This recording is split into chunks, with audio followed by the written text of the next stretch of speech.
to my class. In the last class, we learned about the methods of communication, and they were written, oral, electronic, and visual methods of communication. Today, let's look at how to choose the best method of communication. There are a few points that you have to consider before you choose which method of communication should be used. The first point is look at the urgency. A face-to-face conversation or a telephone call would be better than a letter if the message is urgent. It's better to make a telephone call or have a meeting, a face-to-face meeting, and discuss the message or discuss the matter rather than sending a letter. The next is length and complexity. Written communication is best if message is long and complex so that the receiver can read the message over again to check understanding. So if the message is too long or complicated or complex, it's better to send a written message so that the receiver can take his own time to read through the message and have a good understanding of what the message is. Next, number of receivers. Emails can be sent to multiple addresses instantly at a low cost than sending letters, which can be expensive, because for letters you have to pay for the stamps, and it can be expensive if you have to send many letters. Meetings can also be arranged if receivers are nearby. Next, look at how far away the receiver is from the sender. Over long distances, letters, emails, telephone calls, text messages, etc. can be used depending upon the urgency and access to internet by the receiver. See if the receiver has access to internet. In that case, it's easier to send emails or make a telephone call, or if the receiver has no access to internet, then send a letter or text him. Cost of the media. Cost of postage stamps is expensive if letters have to be sent to many people. Email, text message, and phone calls are cheaper. However, there is a cost of investment on equipment. So if you look at the cost of the media, you have to use emails, text message, and phone calls, which are cheaper, because sending letter to many people is expensive. You have to pay for the postage.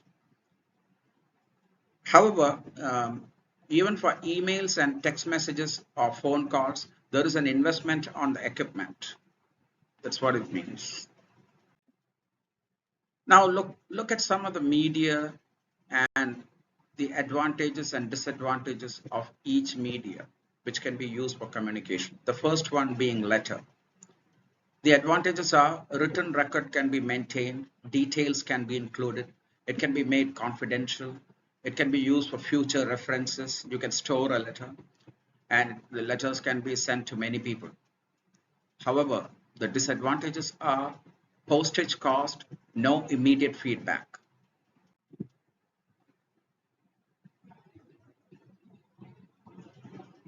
Next medium is email or even text message. A written record can be maintained, details can be included, it can be made confidential, it can be used for future references, and can be sent to many people. However, there is a cost of equipment. It may not be confidential sometimes. No immediate feedback if receiver is not online. Telephone. Message can be discussed and there will be immediate feedback. These are the advantages of telephone. However, there is a cost You have to invest on the equipment, and there is no face-to-face, you are not seeing each other while having a conversation over the phone. Then comes meeting. Same message received by everyone sitting in the meeting. There is a possibility of discussion. If you want to discuss something, you can discuss in a meeting, and there will always be an immediate feedback. However, it's expensive if people have to travel from different locations. It's time consuming, and there is no written record if meetings are arranged. Interview. It can be made confidential, possibility of discussion, immediate feedback, just like a meeting.